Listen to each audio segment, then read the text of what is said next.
Thank you so much, Lana, for sharing your story with many people, and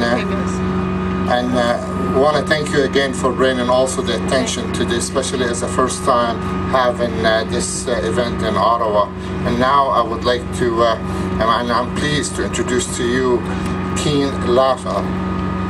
Was a primary caregiver to her mother, who passed away from ALS in 2010, and has received numerous awards for her volunteer efforts to raise awareness and funds for ALS, including ALS Canada First, Leaders of Tomorrow Award, the Mike and Ike's Anti-Up Contest, and the June Colwood Award.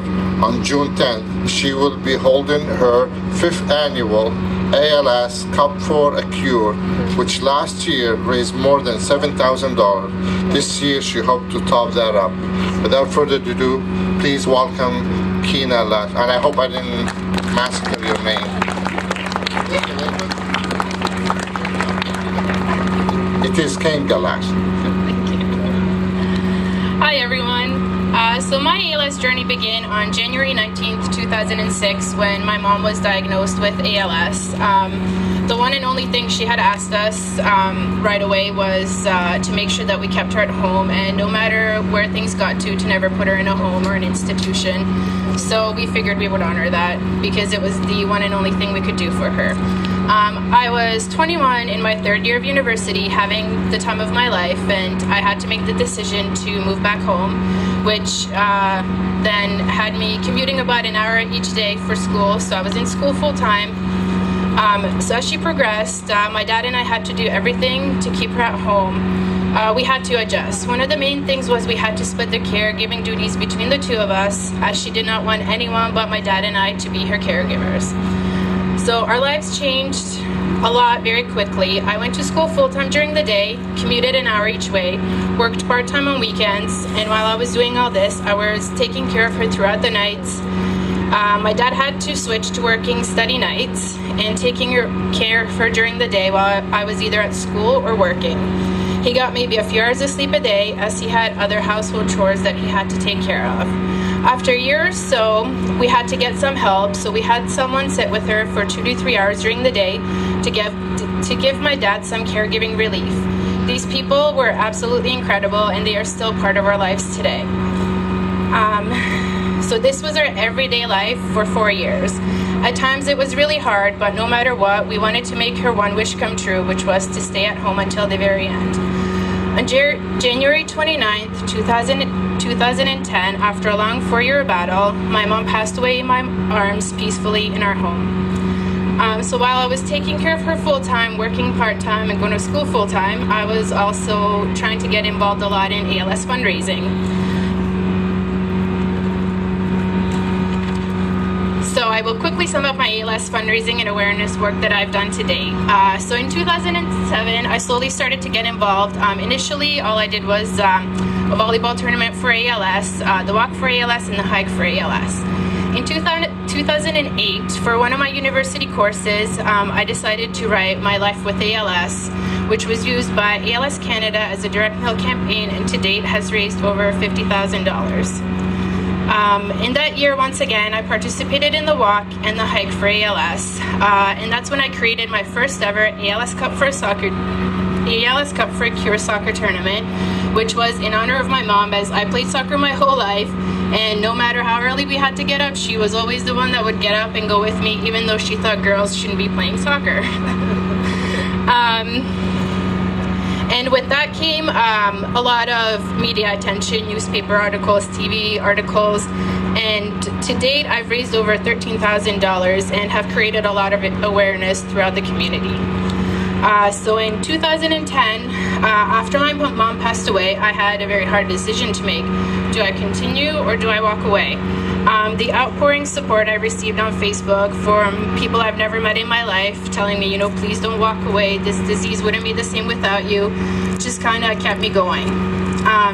And that year I created a website called Tzidka Fund for ALS, which the purpose of it was to unite families across the world, because when I was looking for support, I didn't have a lot. The few people that I found were the most incredible people, and they were there for me every day through the hard times. So this is something I wanted to create for others across the world.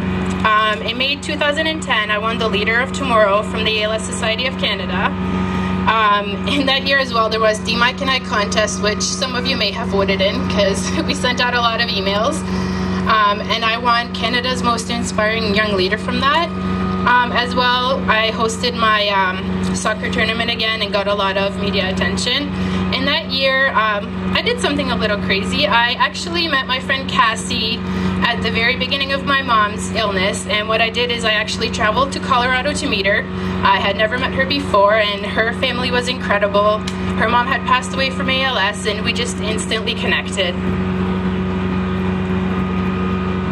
In that year as well, I'm originally from Europe, so what we did is we took my mom's ashes back home to scatter them where she wanted. And I met two families who lived in small towns near us who were also affected by ALS, and I wouldn't have connected with them if it wasn't for online media.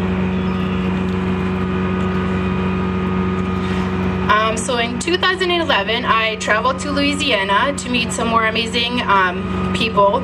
I won the June Colwood Award from the province of Ontario. I had my 4th annual ALS Cup for a Cure. I biked 270 miles from Boston to New York in 3 days. And I actually participated in my 2nd ALS skydive, which Mr. Derek Walton is the organizer of, and thank you. The first year was a little scary, but the 2nd year was absolutely amazing, and it's an incredible way to raise ALS awareness, so thank you, Derek. So this February, I traveled to New Jersey for a polar bear plunge into the Atlantic Ocean. So in February, a huge group of us from Facebook were represented. We had people come from England, across the US, Canada, and we just all went in together. It's one of those things that you don't want to do, but the power of the whole community just makes you be able to do it. So I also traveled to California just to meet a whole group of people. Again, just that community we have through Facebook. It's been absolutely incredible.